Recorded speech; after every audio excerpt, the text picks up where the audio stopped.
who wanted to make this illegal or wanted to start promoting it as a dangerous drug knew that you couldn't really succeed with that because everybody knew what cannabis was, because many people's grandmother grew it in the kitchen garden, and it was good for many ailments, which of course many pharmaceutical medicines have replaced today. We have to go to the drugstore and buy them either over the counter or by prescription.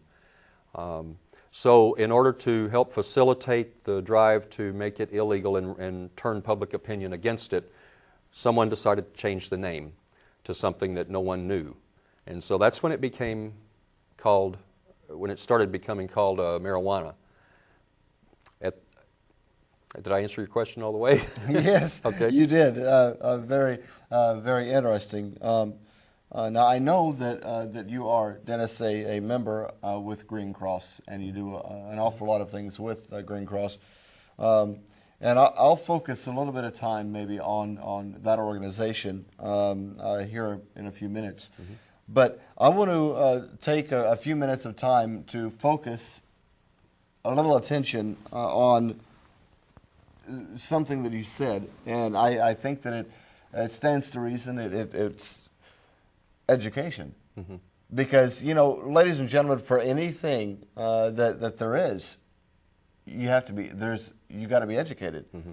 You can't just be born one day and then suddenly you're a grown person and, you know, everything is just hunky-dory. Mm-hmm. It doesn't happen that way. But what does happen is that through life you learn and you grow. I mean, it's like our director, bless his heart, he's in the process of learning something totally different than what he's ever done from before, and you've learned too, because life experience sometimes is a very, very best teacher. And from public speaking, because we'll cover that a little bit, but from that to what it is now, you know, it's totally different. But you grow. You have to learn to adapt. Now, was it easy for you to adapt, not to policy? Policy is where that is. Policy is just a piece of paper, really.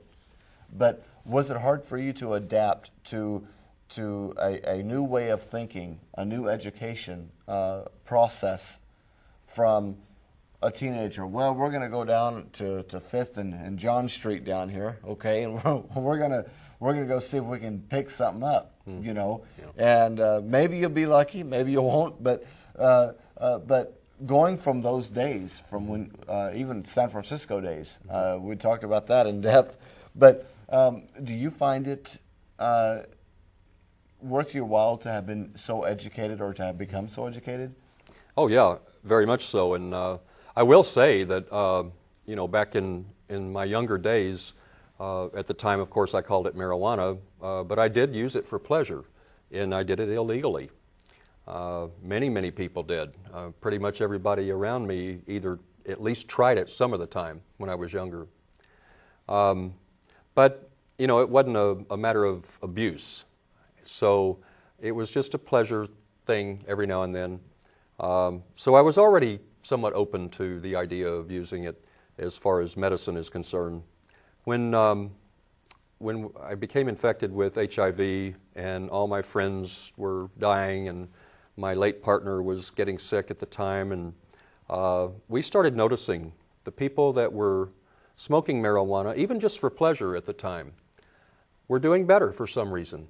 And we couldn't figure out what was different. And the only thing that was different was that they were smoking marijuana, using medical cannabis.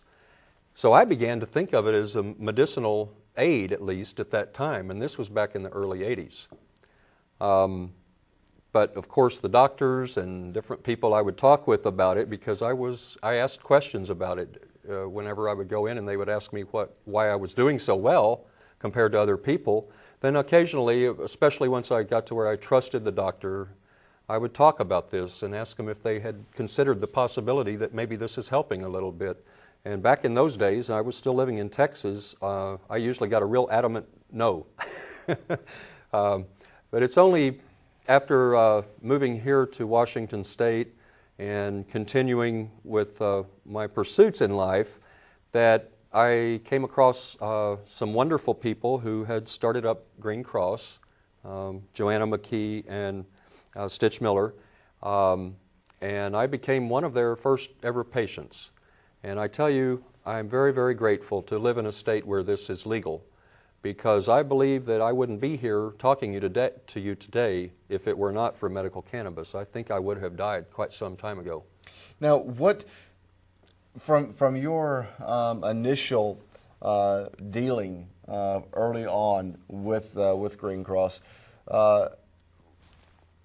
what kind of, I know that since then that there has been a lot of laws, legislation, and the like that have crossed the governor's desk, have crossed the legislature's desk, even, probably even the President of the United States concerning it. But my point is, what laws had to have changed in order for Washington State, where we live, to be acceptive of it, or maybe a little bit more responsible? You know what I mean? On the legal end of it. So it became something from being a substance from being illegal to something legal. What had to take place? Well, just simply a state law.